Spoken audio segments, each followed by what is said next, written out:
Professor, मैं वो समझना चाहूंगी कि जहां से विवाद शुरू हुआ, आपने कहा लीना के डॉक्यूमेंट्री की वजह से जो पोस्टर उन्होंने दिया उससे कंट्रोवर्सी शुरू हुई थी। पहले लीना ने मजाक उड़ाया, फिर महुआ ने भी उनका साथ दिया और उन्होंने भी मजाक उड़ाया। लेकिन जब हम बात बाहर विदेशी जमीन की करते हैं तो वहां पर हिंदुत्व को किस तरह से लिया जाता है। वहां पर हिंदुत्व को ज्यादातर हमने देखा है कि ये ओपन एक रिलीजन है जहां पर एक खुला वातावरण है रहन सहन का। हिंदुत्व जो है वो एक जीवन शैली है, ना कि एक कट्टर धर्म की तरह है। तो अमेरिका में भी, और अमेरिका के जिस तरह से रिएक्शन आया भारत के भीतर हो रहे घटनाओं पर कि यहाँ पर इनटॉलरेंस बढ़ा है, जबकि इंडिया को पहले ये माना जाता था कि यहाँ पे टॉलरेंस है और यहाँ सभी धर्मों को सम्मान दिया जाता है। सभी धर्मों के जो लोग हैं वो परस्पर स्नेह और एक दूसरे के सम्मान करते हुए, एक दूसरे के धर्मों का सम्मान करते हुए रहते हैं। लेकिन अमेरिका में इस तरह की जो अभी स्थिति है वो बदल रही है भारत के प्रति।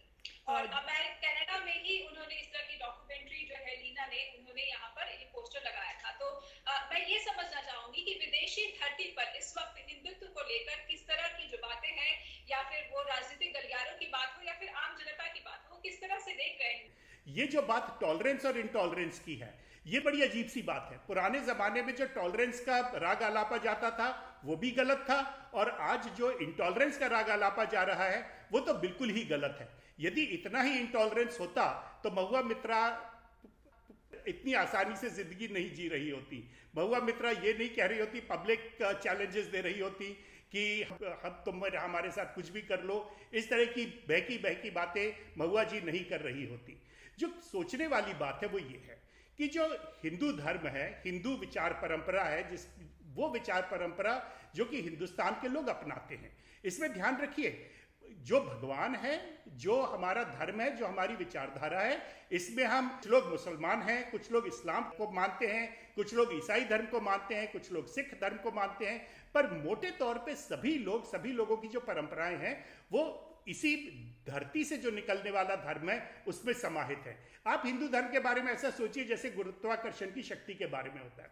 गुरुत्वाकर्षण की शक्ति दिखती नहीं है, महसूस की जा सकती है। गुरुत्वाकर्षण की जो शक्ति होती है ये सब तरफ व्याप्त होती है, पर इसे आप ना देख सकते हैं ना आप इसे नकार सकते हैं। उसी तरह से हिंदुस्तान में, जो भारत में रहने वाले जो लोगों की विचारधारा है वो भी बड़ी विशिष्ट है।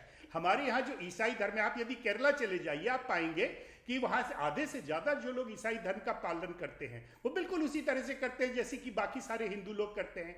आप यदि बंगाल चले जाइए, केरला चले जाइए, आंध्र प्रदेश चले जाइए, कर्नाटक चले जाइए, वहाँ बहुत सारे इस्लाम धर्म को पालन करने वाले लोग मिलेंगे जो कि बिल्कुल इस्लाम का पालन उसी तरह से करते हैं जिस तरह से कि उनके आसपास रहने वाले जो गैर इस्लामी हिंदू लोग हैं वो करते हैं। उनके रहन सहन, खाने पीने, पूजा करने की शैली में कोई फर्क नहीं होता। हाँ, उनके जो फेस्टिवल्स होते हैं वो थोड़े से फर्क हो जाते हैं, पर फेस्टिवल्स तो हर किसी के, यानी पूरे देश में कोई भी यूनिक ऐसा फेस्टिवल नहीं जो कि पूरे देश में मनाया जाता हो, रिपब्लिक डे और 15 अगस्त के अलावा। तो ऐसी परिस्थिति में ये बार बार कहते रहना कि हिंदुस्तान में इनटॉलरेंस है, या ये कहते रहना कि पुराने जमाने में हिंदुस्तान में टॉलरेंस थी, मेरे ख्याल से ये गलत तरीका होगा हिंदुस्तान की परिस्थिति को समझने के लिए।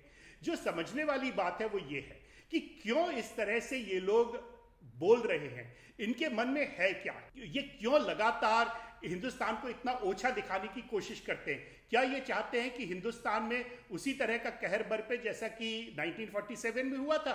1947 भी जब हुआ था उस वक्त लोग नहीं चाहते थे।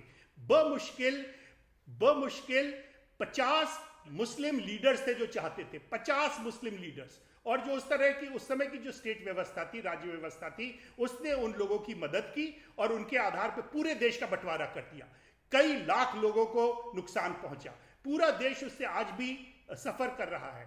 मेरे ख्याल से ये जो विदेश में रहने वाले लोग हैं इनको थोड़ा सोच समझ के बोलना चाहिए। पर साथ ही साथ एक और चीज है, हिंदुस्तान में जो रहने वाले लोग हैं जो इनको इतने सीरियसली लेते हैं, उन्हें इनको सीरियसली लेना बंद कर देना चाहिए। बाहर विदेश में हिंदुस्तान की कैसी इमेज बनती है, हिंदुस्तान आगे बढ़ता है पीछे हटता है, इसकी जिम्मेवारी हमारी नहीं, हमारी सरकार की है।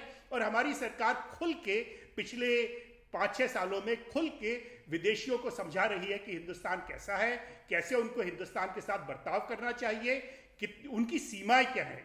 अभी कुछ ही दिन पहले जर्मन एम्बेसी की तरफ से एक वक्तव्य आया था, जो ही वो वक्तव्य आया त्यों ही भारत सरकार ने कहा कि नहीं, इस तरह की बात नहीं, आप अपने आपे में रहिए, सीमा में रहिए, जो चीज़ आपको समझ में नहीं आती उसके बारे में उल जलूल ना बोलिए। यदि आप चीन के न्यूज़पेपर्स को पढ़ेंगे, ग्लोबल टाइम्स वगैरह को पढ़ेंगे, आप पाएंगे कि केवल इस बिना पे कि सरकार ने चीन से कहा कि आप अपनी सीमा में रहिए, चीन पिछले 4-5 महीनों से लगभग हर अपने इशू में एक लेख छापता है कि हिंदुस्तान कितना महान देश है, हिंदुस्तान के लोग कितने अच्छे हैं, हिंदुस्तान की सरकार कितनी अच्छी है। ध्यान रखिए, लोगों को आपका बल समझ में आता है, लोगों को आप जो बैठ के खाली पीली एक दूसरे को गालियां निकाल रहे हो तो ये नहीं समझ में आती, इसका तो आपका मजाक उड़ा रहे होते हैं। हमें कोशिश करनी पड़ेगी कि हमारी सरकार मजबूत बनी रहे, हमारी सरकार अपनी शक्ति का प्रदर्शन लोगों को करती रहे, जो विदेश के लोगों को समझाती रहे कि कितनी उनकी सीमाएं हैं, उस सीमा से आगे ना बढ़े।